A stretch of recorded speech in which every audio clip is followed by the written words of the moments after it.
2026 சட்டமன்ற தேர்தலுக்கான தமிழக வெற்றி கழகம் சார்பில் தேர்தல் கண்காணிப்பாளர்களை நியமித்து அக்கட்சி தற்போது அறிவிப்பானது வெளியிட்டிருக்கிறார்.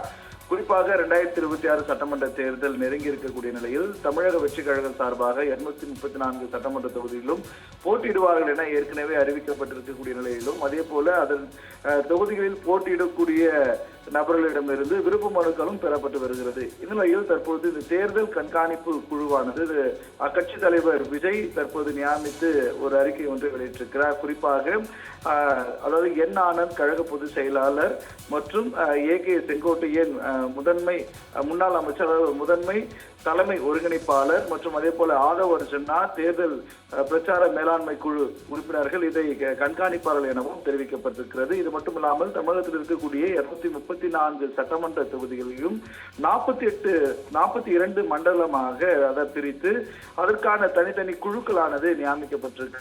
குறிப்பாக சென்னை, செங்கல்பட்டு, காஞ்சிபுரம், ராணிப்பேட்டை உள்ளிட்ட மாவட்டங்களை ஆதவ் அர்ஜுனா கண்காணிப்பார் எனவும் அதே போல வேலூர், திருப்பத்தூர் உள்ளிட்ட மாவட்டங்களை நெடுஞ்செழியன் கண்காணிப்பார் எனவும் அதே போல திருவள்ளூர், திருவள்ளூர் மாவட்டத்தை பொறுத்தவரை ஜே.சி.டி. பிரபாகரன் முன்னாள் எம்எல்ஏ அவர்கள் கண்காணிப்பார் எனவும் தெரிவிக்கப்பட்டிருக்கிறது. அதே போல திருவண்ணாமலை உள்ளிட்ட மாவட்டங்களில் அதாவது திருவண்ணாமலை, விழுப்புரம், கள்ளக்குறிச்சி, கடலூர் உள்ளிட்ட மாவட்டங்களில் அருள் பிரசாத் கண்காணிப்பார் எனவும் கடலூர், கிருஷ்ணகிரி, தருமபுரி, நீலகிரி, கோவை, ஈரோடு, தருமபுரி உள்ளிட்ட மாவட்டங்களில் அதாவது சத்யபாமா முன்னாள் எம்பி கண்காணிப்பார் எனவும் தற்பொழுது இந்த அறிவிப்பில் தெரிவிக்கப்பட்டிருக்கிறது. அதே போல சேலம், நாமக்கல் உள்ளிட்ட மாவட்டங்களை பொறுத்தவரை கட்சியின் இருக்கக்கூடிய முன்னாள் IRS அதிகாரி அருண்ராஜ் கண்காணிப்பார் எனவும் இது போன்ற 42 மண்டலங்களாக 234 சட்டமன்ற தொகுதிகளும் பிரிக்கப்பட்டு